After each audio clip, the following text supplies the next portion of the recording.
There are Russian botnet operators right now selling denial-of-service attacks launched from their botnets by the hour or by the day.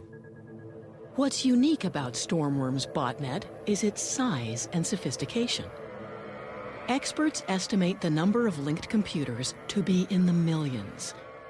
But still, no one knows this botnet's purpose. The estimates are that it alone has infected 50 million machines, and it has not been used for anything. So there's this hovering, literally perfect storm of potential attack. So the concern is that the Stormworm has created all these compromised computers that in themselves create a kind of almost a massive supercomputer. And that if very bad people have control of this, they may be able to do very bad things on a very, very big scale. Donnie continues his search for the authors of the Microsoft Word virus. He asks his source if the Russians are involved. They're getting like CAD drawings and design features from companies that are making like missiles, that are building like subcontractors for the army. It's a hack. We don't get into it of people that do it. So I don't know nothing about it. So you don't know anything about this Microsoft Word virus? I mean, some people tell me, this stuff is coming. The Russians are using. And China is, yes, they have the technology and they have everything. So they're the most people who get into hacking stuff like this. They're going for the big things. Big things. Yes. When we return, the specter of cyber warfare, nations attacking nations. I think you have to concern yourself with the possibility of a digital war. In April of 2007, Estonia suddenly found itself on the losing side of a battle with the largest country on Earth. What began as a protest over Estonia's relocation of a Soviet war memorial quickly turned ugly. Riots broke out, and Russian hackers launched what some people call the world's first cyber war. What happened in Estonia was a major cyber attack. Somebody tried to harm the country, the government of the country, the financial organization of the country. Cyber warfare. It's a terrifying premise, and up until recently, mostly hypothetical. Estonia was particularly vulnerable. Like Canada, it is the most wired countries on Earth. More than 78% of the Estonian citizens are doing their banking business via the internet.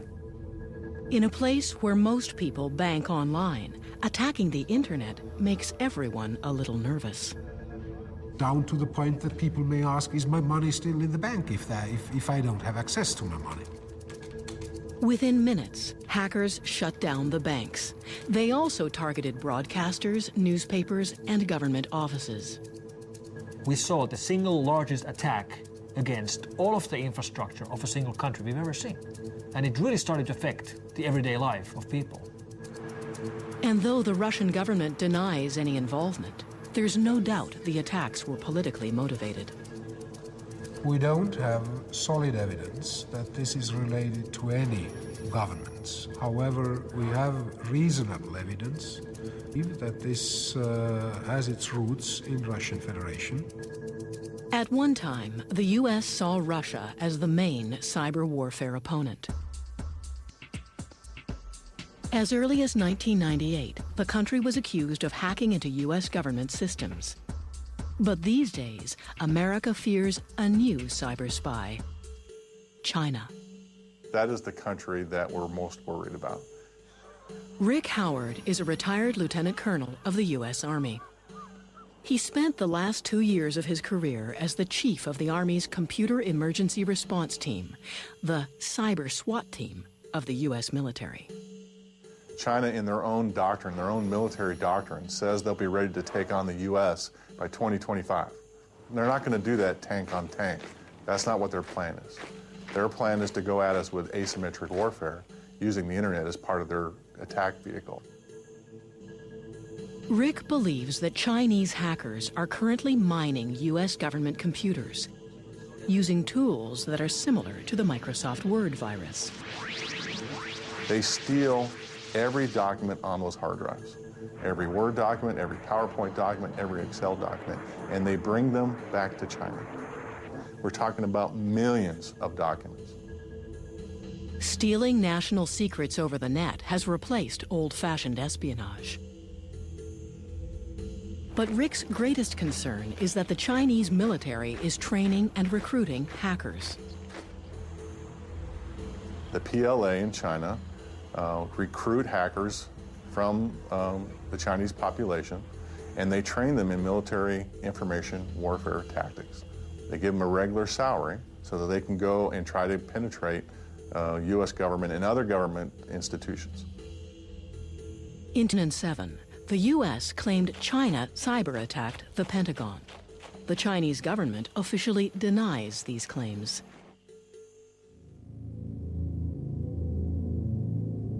So how vulnerable are we to a cyber-attack? And what exactly would it mean?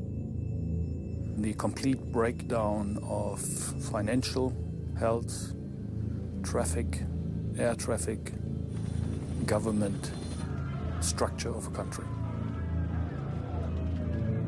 You have to concern yourself with the possibility of a digital Pearl Harbor. I think there's always the possibility that a rogue terrorist group were to have a very significant denial of service attack.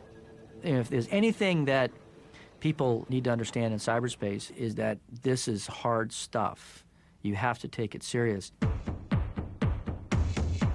So if and when an attack comes, are we ready? Donnie abandons his pursuit of the Microsoft Word virus. He reasons that now it's too risky. We're not just looking at black hat hackers, we're not looking at kids, we're not looking at script kiddies, but we're really looking at a coordinated effort sponsored by the Chinese government against not only the United States, but the West in general. He's not as interested in collecting the bounty as he once was. The percentage of it being successful is really low, in my personal opinion. And like a true gray hat, he's already onto something else. So, who are you working for now, Donnie? Not going to comment on that. Fair enough.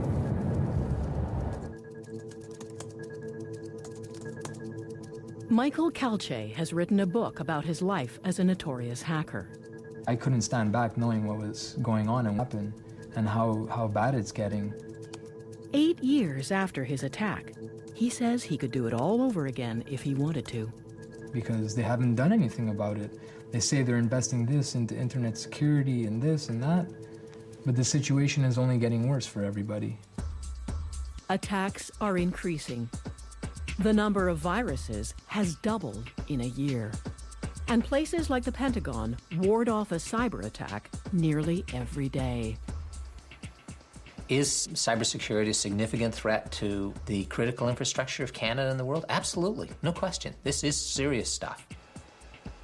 It is supposed to be a little bit turbulent. It is supposed to be a little bit uncontrollable. And to have that openness and that freedom, you have to deal with the other things. The interconnected nature of the internet and critical infrastructures is a point of significant vulnerability for modern society. We really have to think carefully about putting critical infrastructure online. I would prefer critical stuff to be disconnected. And when I mean disconnected, I mean that they are in separate cables. Increasingly, all aspects of our lives are funneled through the internet. What's at stake is impossible to dismiss. Because the 9/11 Commission, their summary of the 9/11 events was that it was a failure of imagination. And I think the one thing we don't want to do again is for our imaginations to fail.